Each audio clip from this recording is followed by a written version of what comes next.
Hello. Oh, hi. Hey, nice to meet you. Nice to meet you. Welcome to the Legal Cafe. What brings you in today? Yeah, so I have all of these ideas. My friends and I, we want to set up a strawberry jam business. We're excited because there are a number of us that are a part of this. We have some customers already, and we already set up a stall in a past farmer's market.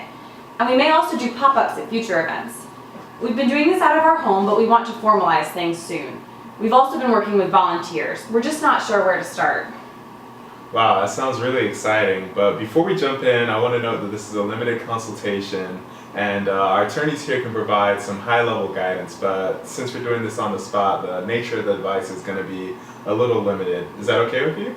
Yes, that's fine. I remember studying something like that when I RSVP'd online. Okay, great. Well, now to begin, I think I heard a couple of different issues there.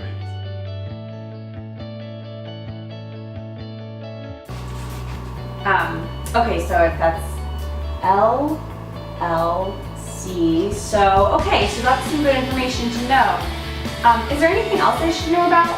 For example, we've been working with volunteers and we give them training on how to prep and sell the food. And then we also have some people who work with us on a stipend to help us with our pop-up events.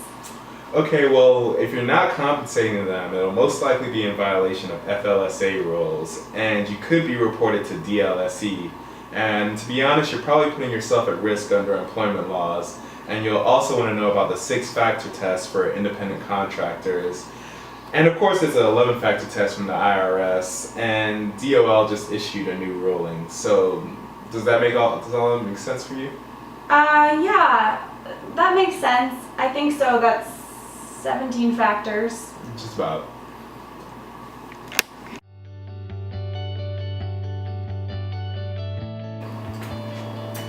So it's LLC. Okay, wow, that's good information to know. Is there anything else I should know about? For example, we've been working with volunteers and we give them training on how to prep and sell the food. Okay. Well, when it comes to people working for you, the main question is whether the person is or is not an employee. If so, then you're going to want to comply with employment laws, and you're going to want to do things like pay the minimum wage, give people lunch breaks, and also comply with overtime laws.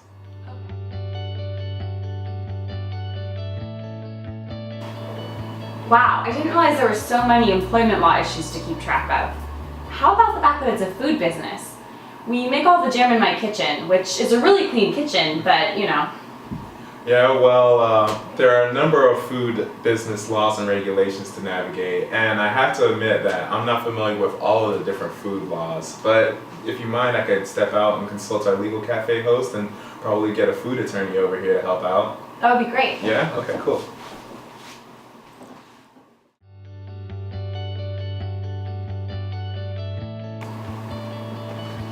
Okay, so our food guru will be over in about 15 minutes or so, but in the meantime, is there anything else you can tell me about the business? Like, I see that you all have been operating kind of informally, so maybe a little choice of entity or other considerations like getting any licenses? Oh, yes. Thank you so much for bringing that up. So, yeah, we've been thinking about filing as an LLC, but I don't know what the pros and cons of that are. Sometimes I think it would be cool to be a worker-owned cooperative, but I don't really know what that means. Okay, well, those are good questions. Can you tell me a little bit more about how you arrived at those options? Yeah, I mean, we're all friends and we all work together. I'm so glad I came into the legal cafe. You guys have given me just so much to think about. It's definitely a lot to think about, but okay, well, have a good one. Oh, thank you.